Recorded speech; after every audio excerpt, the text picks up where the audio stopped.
I'm in the house that I was describing, and I would Isn't that write it down crazy? in my journal. And it's Yeah. just, to your point, sometimes you don't notice it. And Hmm. so what I like there is you really talk about this idea of getting the vision and really picturing the end, getting the Yep. end in mind first. So actually starting with the finish and Hmm. working backwards to that point. Yep. Yep.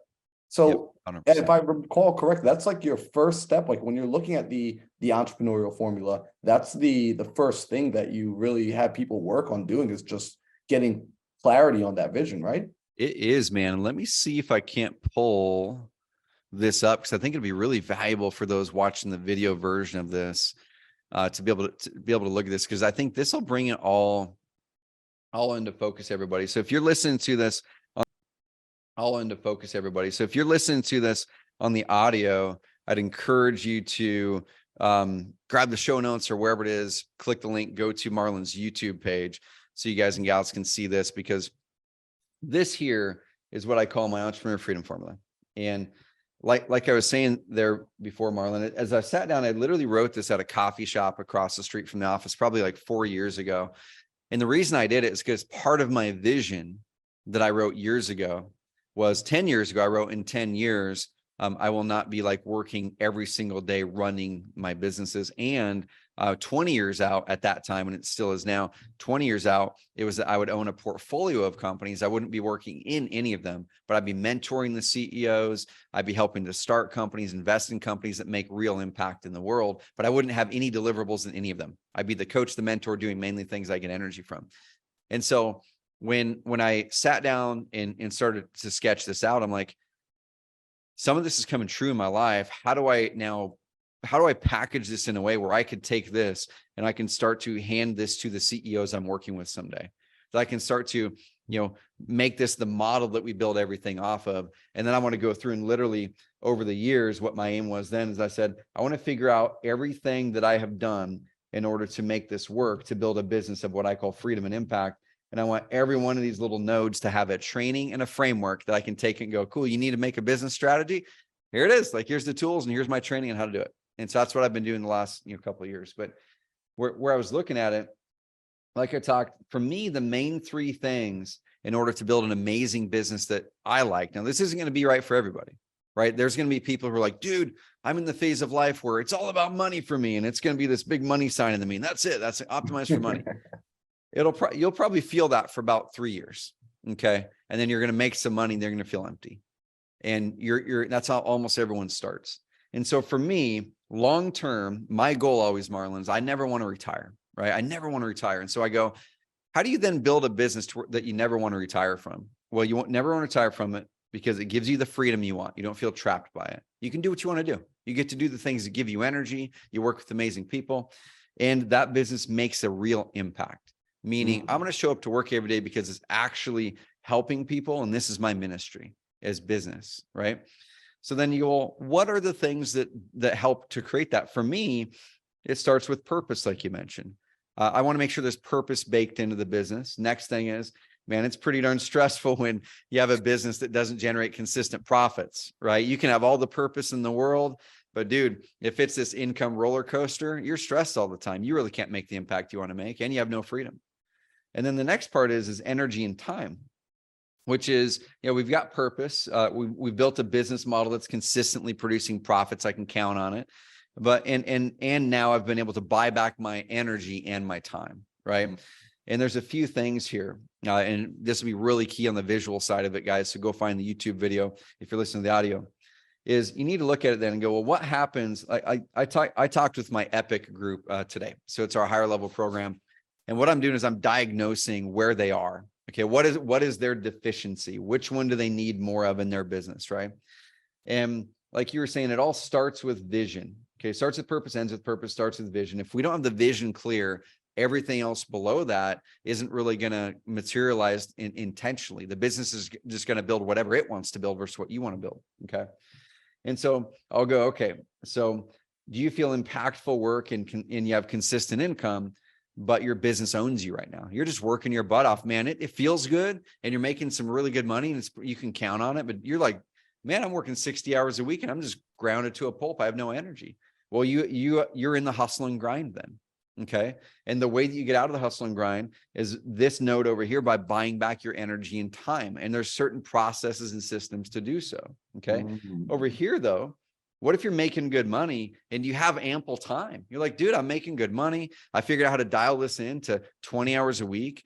I had a guy, Keith Sant. He showed up to one of our carrot camps. He's been to like 7 of them, which is crazy. And the first time Keith came, he was in the mode where he was hustle and grind. He's like, dude, I had my first $100,000 a month wholesaling, and everyone's pumped for him. And you could tell he was beat down. And we go, Keith, what's wrong? He goes, man, I had my first $100,000 a month, and I thought things would be different. I thought like something would just, a different feeling would hit me. He goes, nothing changed other than I have no time to enjoy it now. He goes, if that's what 100,000 a month looks like, I don't want it. And we said, well, it's not that 100,000 a month caused that. It's that you now need to buy back time because you got this part of it down. So then we worked with him to get an assistant and change his business model a little bit. So he has some people working with him. He comes back to the next carrot camp a year later. He had the opposite problem.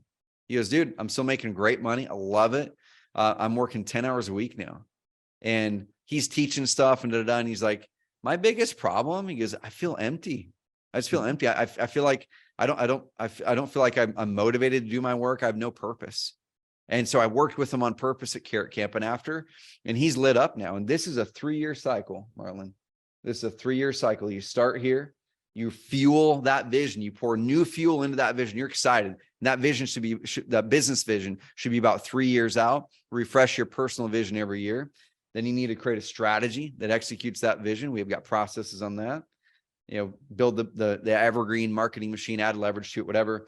Buy back your time then. So now you have time and a consistent business. And then right around that 3-year mark is when you've bought back the time, you've got your business cranking now, and then you're going to start to get bored.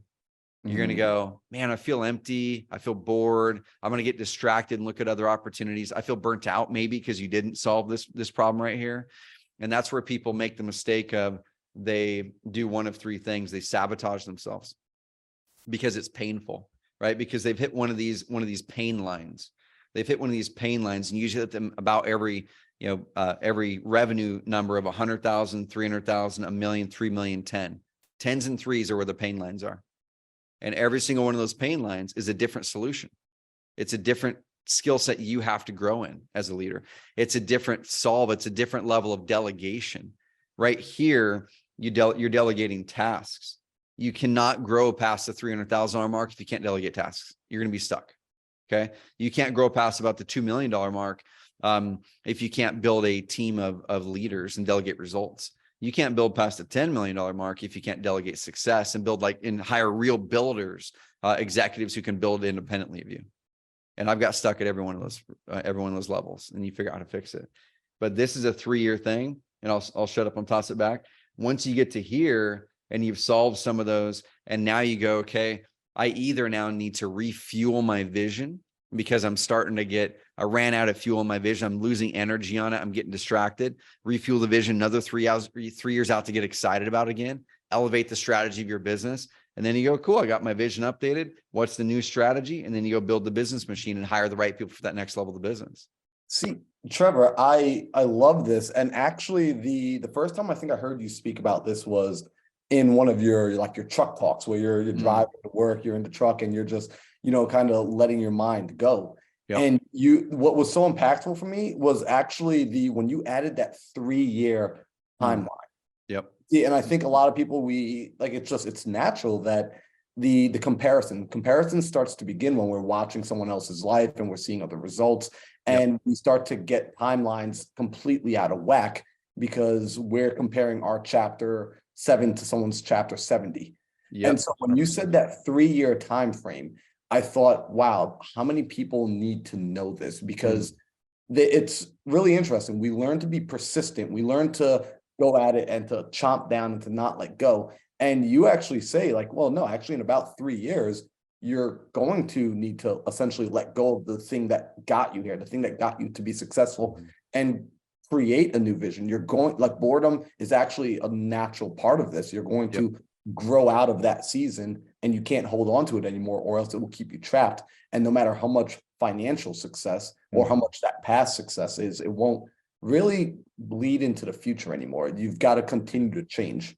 Dude, 100%. And this is what I learned. So I've got a new graphic up for those of you who are just listening on audio, but on the video side, this could be a big unlock talking about what Marlon talked about. And Marlon, it was crazy when I was sitting here writing these frameworks out and just working with other people. I've never done coaching before. Like I've been coached. I've had a coach every day since 2016 and in my life, and it's dramatically changed my life. But I never coached anybody. I had a ton of people reach out to me to ask for coaching. I've coached my team, like I've coached my employees, right? But as I sat down to really start to consider coaching someone, I took on 2 one-on-one coaching students last year, mainly just so I could learn the coaching chops. I'm like, I need to get better as a coach. And what better way to do it than coaching someone whose business I don't know as well as my own? Mm-hmm. And every single time, dude, I saw that pattern. I saw the 3-year, the 3-year, the 3-year. And now, like if I talk to people, like with some of my Epic Plan members this morning, they can talk through it. And I'm like, okay, cool. You're probably about somewhere between 2 and 4 years in your business, right? They're like, oh my gosh, yeah, I'm 3.5 years in. Yeah, I know you are because of what you talked about and where you are in your business. Or I'm like, you're probably what, 6 to 8 years into the business? Yeah, I am. Okay, how'd you know that? Well, because it's not because I'm a crystal ball guy. It's because I see patterns and I've documented the patterns enough over time that I know what challenges you're likely going to go through. So here's where this was awesome for me, Marlon. It's for me, and I think for a lot of people too, is can you imagine, like, imagine this, you're on a journey, and I've never said this story before, so hopefully this comes out good. I'm just making this up. But imagine you're on a journey, you're in a boat, right? And there's like 5 islands out there. 3 of the islands you can't even see. They're so far out there, they're like beyond the horizon, but you know where you're going, right? Because you have the vision, right? So you got in the boat because you had the vision. You're going to go to that island. There's an amazing party over there, and there's an awesome house you're going to live in for a while. Okay, there's something drawing you that you're excited about. But there's 2 islands that you can see out here. Okay, so here's one scenario. One scenario is I'm going to go to that island. I'm going to get off. Okay, cool. And then I'm going to get back in my boat. Going to go to that island, get off, celebrate. Awesome. And everything's smooth sailing. Okay, I'm just picturing the smooth sailing. Everything's smooth sailing. Cool. I know where I'm going, but we know life is not smooth sailing. So what if halfway to the second island, and we don't know how far the third, 4th, and 5th islands are out there. We can't see them yet. The map doesn't tell us. Halfway to the second island, we have this storm hit us, and this storm's battering us down, right? It's just hammering us. It's tossing the boat. A couple of my buddies fell out of the boat. I don't know where they went. I'm looking at it. My map is gone. So the vision just got washed out. And it's so painful in that moment. You're going, dude, everything is still blue skies behind me. Ahead of me, it looks nothing like storms because I'm in the storm right now. I'm going to turn this thing around and go back to where I'm comfortable, where the blue skies are, instead of sailing through this. Mm-hmm. You're going to turn around and go back to the blue skies almost every time because you don't know how long the pain is going to last. And you also don't know how to get through that storm. Now, let me give you another scenario. Let's say you started the journey and there was a map that said right here between island 1 and island 2, there's gonna be a storm. You know what? The storm's only gonna last for 2 days though. And here's the 3 moves you need to make to get through that storm. Stick with it. Because if you make these 3 moves, you're gonna get through the storm. Okay. I'm gonna go into that going, dude, I'm gonna prepare for the storm coming up. I'm gonna enjoy the good times, but I'm gonna make it through the storm because I know it's coming and I know how to get through it. That's where I started to see these levels. If you know there's storms coming and your business is going to break at 3s and 10s, and you know how to get through every one of those 3s and 10s, you can look at that. So when you hit the challenges, you don't go like this. Like I'm going to draw this out, y'all. You don't hit the challenges and then think they're hard. Then I'm going to go, shoot, I'm going to avoid all this pain. I'm going to go back to what's comfortable, starting a new business, getting distracted with something new rather than fixing and learning how to grow through this. And now I'm going to go start something new. So then I hit the same pain point again. Oh my gosh, it's painful again like it was before. I'm going to sell the company. I'm going to self-sabotage. I'm going to do something else. I'm going to go back again. You're always on this continual thing. Okay. Rather, instead, if you know that about every 3 years, you're going to hit that challenge, you can prepare for it and you seek out the people, the mentors who can give you the map to get through that. Now you're going to hit it and go, okay, let me recenter. It's hard. I got to recognize it's hard, but it means I've got to grow. I've got to learn a new skill. I've got to solve some things, but you know what? I'm going to stick in my existing business maybe and reinvent my existing business. I'm going to have a vision that helps me continually grow this existing company. What a lot of people do is they kill that company inadvertently 3 years in. They get distracted by a new opportunity because it's easier to start new for them than to fix the current problem at that level of business. And then they're always on that 3-year turn and burn cycle. As soon as you learn how to solve the next level in business and life, now you've unlocked the skill set you're always going to have, right? You're always going to have it. And then you just up level. And this is how you grow big businesses if you want to, and truly build one that can be majorly impactful. You keep doubling down on the same business instead of restarting something new every 3 years. I love the visual, Trevor. And what's really interesting is as you explain that cycle, I'm like, seriously, guys, if you're listening to this and you're not watching the visuals, as you were talking about going to those points and backing off and going back to where it's comfortable, backing off and going back to where it's comfortable, I find that this is probably the cause for most failure when people are trying to build anything. And I'm wondering if outside of your business, and I think so because you're a pretty active guy, a physically active guy, do you find other areas of your life where you find this exact same pattern? Because my mind went to my marathon training. I recently ran a marathon, my second marathon. Congrats, man. Luckily I had a coach and he kept telling me, hey, between mile 12 and mile 18, that's where your body's going to start going through. It's going to revolt. Your body's just going to say, hey, what the heck are you doing, man? And if you can push through that, if you anticipate that revolt's going to happen and you push through it, after you get over mile 18, it's smooth sailing. You're going to make it to the finish line. Dude, that's such a good analogy, right? Because that's what I want people to have. And that's where I saw the value in knowing the path. Because if you have a coach who's been there before and he says what he told you, if you're in mile 16 and your body's revolting and you didn't know that, you're like, dude, am I going to die? Is like, do I need to stop? But no, he told you that. And you go, okay, I guess I hit that spot. This sucks, but you know what? I know it's going to end if I just push through it. And I'm going to grow on the other end of it. What happens is what most people do is we hit those pain points, we hit the pain line, and most people avoid it. We step back, we self-sabotage, we sell the company or do whatever we're going to do. Right. Or you stop at mile 16 and go, oh, I hurt my calf. And maybe you did, but you would have pushed through it if you knew that you were going to finish well. Right. Mm-hmm. And so when we hit those moments where we have a choice and we have that choice to say, I'm going to take path A, which is pushing through the hard point. It hurts. I don't want to do it at the moment, but you know what? It's hard because you're growing, right? It's just like working out. It's just like when you're working out, if you haven't worked out in a while and you lift the weights, you do whatever, about 2 days in, maybe even the next day, everything's killing you, but it's a good pain, right? Because things are growing. Your muscles had to rip down a little bit to build back up. So on the other side of that though, is if you do push through that pain and you learn how to find that next level within you, you learn how to push through the hard stuff, dude, you're at a new level now. And you now know that you've up leveled in life in that area and you can tackle harder stuff. I know for me, Marlon, it's like now that I know these levels, for the past several years, I will plan my personal physical challenges each year. Like I'm wrapping up my second 75 hard right now. Did it last year, doing it again right now.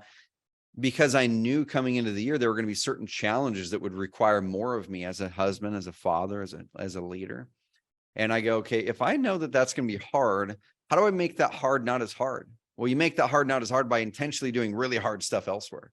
And so by you doing the marathon, that makes every other business thing that might pop up easier to deal with.